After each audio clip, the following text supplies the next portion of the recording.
NISA, this is explore with and I welcome you all to my channel. आज मैं बात कर रही हूँ भारत के एक बहुत ही रहस्यमय गांव की, जिसका नाम है जतिंगा। भारत के पूर्वोत्तर का सबसे बड़ा राज्य असम, जिसके दीमा हासो जिले की पहाड़ियों में स्थित है जतिंगा घाटी। जिमी नागा जनजाति में बोले जाने वाली भाषा का शब्द है जतिंगा, जिसका अर्थ होता है बरसात और पानी वाला रास्ता। प्राकृतिक रूप से बेहद खूबसूरत घाटी में मौजूद जतिंगा नाम का ये गांव घर है कई सारी ऐसी जनजातियों का जो आज भी बाहरी दुनिया से अछूती है। ये जनजातियां आज भी पूरी तरह से जीवन यापन के लिए जंगलों पर ही निर्भर करती हैं। आसाम के चाय के बागान, ब्रह्मपुत्र नदी तथा सुंदर घने जंगल टूरिस्ट को हमेशा से अपनी तरफ आकर्षित करते रहे हैं। पर आसाम का जतिंगा जितना खूबसूरत और मनमोहक है, उतना ही रहस्यों से भरा हुआ भी है। यहाँ सितंबर से नवंबर के बीच अनगिनत टूरिस्ट और ऑर्निथोलॉजिस्ट आते हैं, जिसका कारण यहाँ की खूबसूरती नहीं बल्कि यहाँ होने वाली एक बेहद अप्राकृतिक घटना है। जतिंगा गांव में हर साल मानसून खत्म होने के बाद और सर्दी का मौसम शुरू होने से पहले सितंबर से नवंबर महीने के बीच सैकड़ों की संख्या में स्थानीय और प्रवासी पक्षी यहाँ पर आकर आत्महत्या कर लेते हैं। इन मौतों के कारण लोग इस जतिंगा घाटी को मौत की घाटी भी कहने लगे हैं। ये अपने आप में एक अनूठा मामला है, जिसकी सही वजह एक सदी से वैज्ञानिक जानने की कोशिश कर रहे हैं, पर अभी तक भी इसके कारणों का पता नहीं चल पाया है। मात्र 2500 की आबादी वाले इस जतिंगा गांव में हर साल लगभग एक सदी से पक्षियों की आत्महत्या की ये बेहद विचित्र घटना घटती चली आ रही है। सितंबर से नवंबर तक, खासकर कृष्ण पक्ष की रातों में यहाँ ये पक्षी हाराकिरी का अजीबोगरीब वाकयात घटित होता है।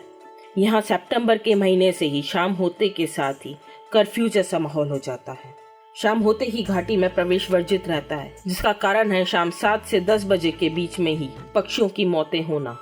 हालांकि ऐसा भी नहीं है कि पूरी जतिंगा घाटी में ही ये रहस्यमयी और अप्राकृतिक घटनाएं देखने को मिलती हों। पक्षियों के मरने का ये क्रम मात्र 1.5 किलोमीटर लंबे और 200 मीटर चौड़े क्षेत्र में ही होता है। यहाँ आत्महत्या करने वाले पक्षियों की करीब 40 से ज्यादा स्थानीय और प्रवासी प्रजातियां शामिल हैं। कहा जाता है कि यदि इस जगह पर बाहरी प्रवासी पक्षी आ जाए तो वो यहाँ से लौटते ही नहीं हैं, मारे जाते हैं। लोकल्स के अकॉर्डिंग यहाँ पक्षियों की मौत 2 तरह से होती है। या तो पक्षी खुद ही आसमान का चक्कर लगाते लगाते उड़ना बंद कर देते हैं और नीचे गिर के मर जाते हैं, या फिर गाँव वाले लकड़ी के खम्भों पर लालटेन टांग देते हैं, जिनके आसपास ये पक्षी कीट पतंगों की तरह से खींचे चले आते हैं और उन खम्भों से टकराकर तड़प तड़प कर अपनी जान दे देते हैं। न सिर्फ इन खम्भों से बल्कि किसी भी रोशनी के स्रोत से, चाहे वो किसी के घर की खिड़की हो या कार की हेडलाइट्स, ये पक्षी आकर उनसे पूरी गति से टकरा जाते हैं और मारे जाते हैं। सबसे ज्यादा हैरान कर देने वाली बात यह है कि इन पक्षियों की सामूहिक रूप से आत्महत्या करने की ये विचित्र और अप्राकृतिक अकल्पनीय घटना सिर्फ इसी जतिंगा गांव में ही होती है। यहाँ से मात्र 2 किलोमीटर दूर जो गांव है, वहाँ पर ऐसी कोई घटना कभी नहीं हुई। जतिंगा में दिन के समय पक्षी सामान्य रूप से सक्रिय रहते हैं, पर रात होते ही उनमें अजीब सी खलबली मच जाती है और ये वहाँ जान देने के लिए आसमान में एकत्रित होकर चक्कर काटने लगते हैं। पहली बार दुनिया के सामने पक्षियों के सामूहिक आत्महत्या की ये घटना 20वीं सदी में आई थी। तब से ही न जाने कितने पक्षी वैज्ञानिक तथा अन्य वैज्ञानिक भी इस शोध में लगे हुए हैं। साल 1910 से पहले तक जतिंगा की ये कहानी न जाने कितने मिथ्स और भ्रांतियों में उलझी हुई थी। लोकल्स और अन्य लोगों की माने तो उनके अनुसार ये पारलौकिक घटना है, जो कि भूत प्रेतों या ऊपरी हवाओं से जुड़ी हुई है। पर सच्चाई क्या है ये किसी को भी नहीं पता। जानकारी के अनुसार जिमी नागा जनजाति जतिंगा घाटी में सन 1905 के लगभग आके बसी थी। सबसे पहले ये ही जनजाति इस अजीबोगरीब घटना की साक्षी बनी थी। जिमी नागा जनजाति ने इसे भगवान का प्रकोप माना और डर करके इस क्षेत्र से पलायन कर गए। 1910 में जंतिया जनजाति जतिंगा में आकर रहने लगी और उन्होंने भी साल के उन्हीं दिनों में, मतलब सितंबर से नवंबर के बीच में यही सब होता पाया। उस जनजाति को इस घटना का पता तब चला जब कुछ जनजातीय लोग रात में जंगल में मशाले लेकर अपने भटके हुए मवेशियों को ढूंढ रहे थे।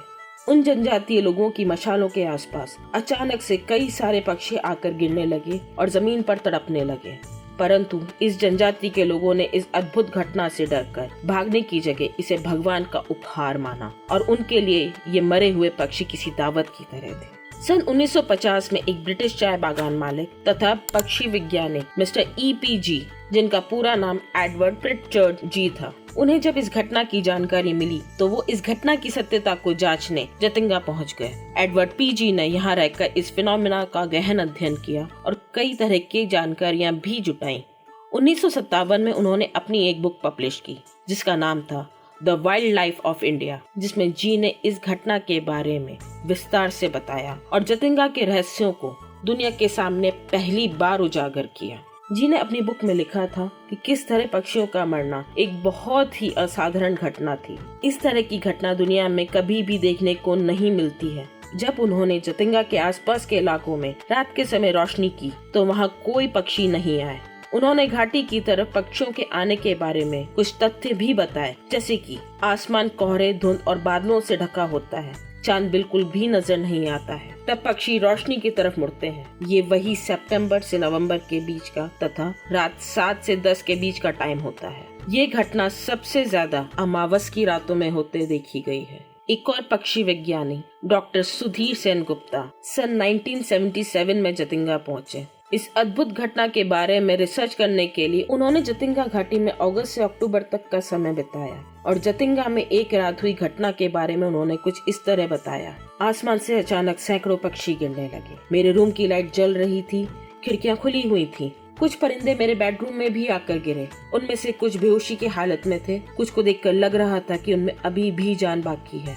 जो होश में थे उनके सामने हमने कुछ दाने रखे तो पाया कि वो दाना चुगने की हालत में थे। डॉक्टर सेन ने जापान और अमेरिका की कई पक्षी वैज्ञानिकों को जतिंगा के बारे में बताया और उनकी राय भी मांगी, लेकिन जतिंगा जैसी घटना कभी कहीं हुई ही नहीं थी। हालांकि डॉक्टर सेन ने अपनी रिपोर्ट में लिखा कि पक्षी यहाँ सुसाइड नहीं करते, बल्कि किसी तरह की दुर्घटना या असामान्य घटना का शिकार हो जाते हैं। वैज्ञानिकों का मानना है कि पशु पक्षी आत्महत्या नहीं करते। वैज्ञानिकों के अनुसार स्थानीय या प्रवासी पक्षी झुंड में रहते हैं और एक दूसरे के व्यवहार की नकल करते हैं। ऐसे में अगर कुछ पक्षी किसी तरह की असामान्य व्यवहार करते हैं तो बाकी पक्षी भी उसकी नकल करते हैं और ये सामूहिक आत्महत्या या दुर्घटनाएं इसी तरह की असामान्य बर्ताव की नकल करने का नतीजा हो सकता है। वैज्ञानिकों के कुछ भी तर्क या थ्योरीज हो, पर यहाँ के लोकल्स और जनजातीय लोगों का मानना है कि सभी पक्षी बुरी आत्माओं के वशीभूत होकर आत्महत्या करते हैं। ये जनजातीय लोग डर और अंधविश्वास के चलते उन पक्षियों में से जो आधी जीवित अवस्था में होते हैं उन्हें लाठियों से पीट पीट कर मार देते हैं। आजकल सरकार और अन्य एजेंसीज द्वारा चलाए जा रहे जागरूकता अभियानों की वजह से उन पक्षियों की जानें बच जाती हैं जो सिर्फ बेहोश होते हैं। वैज्ञानिकों के तर्कों और थ्योरीज की बात करें तो ऐसे कई सवाल हैं जिनके जवाब अब भी मिलने बाकी हैं। जैसे जब जनजातीय लोग इन पक्षियों को मारने के लिए उन पर हमला करते हैं तो वो पक्षी अपना बचाव क्यों नहीं करते? ये असाधारण घटना सिर्फ इस 1.5 किलोमीटर के एरिया में ही क्यों होती है, कहीं और क्यों नहीं? क्यों ये पक्षी सिर्फ उत्तर दिशा से आकर यहाँ पर मर जाते हैं? जतिंगा घाटी में दक्षिण की तरफ या कहीं और भी लाइट्स जलाने पर ये पक्षी लाइट्स की तरफ आकर्षित क्यों नहीं होते? बाढ़ और मानसून की वजह से ये पक्षी जतिंगा से दूसरी जगहों पर प्रवास के लिए जाते हैं, पर सवाल ये है कि ये पक्षी रात को ही क्यों जाते हैं, दिन में क्यों नहीं? क्यों हर साल पक्षी जानबूझकर या स्वेच्छा से इस रास्ते पर मरने के लिए फंस जाते हैं? इसमें कोई संदेह नहीं है कि पक्षियों को धुंध और कोहरे के कारण अपना रास्ता ढूंढने में परेशानी होती है, पर ये जतिंगा में ही क्यों होता है, कहीं और क्यों नहीं होता?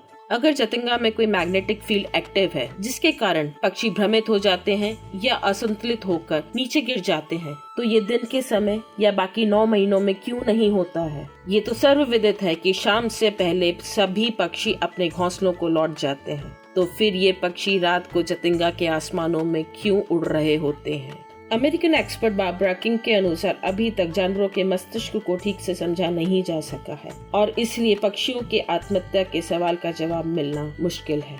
ऐसे कई सारे सवाल हैं जिनका जवाब मिलना अभी बाकी है, पर चिंता की बात ये है कि हजारों पक्षी हर साल जतिंगा जाकर मर रहे हैं। ये आप प्राकृतिक घटना है या कोई दुर्घटना या फिर कोई श्राप, मैं नहीं जानती, पर जो भी है बहुत अद्भुत और डरावना है।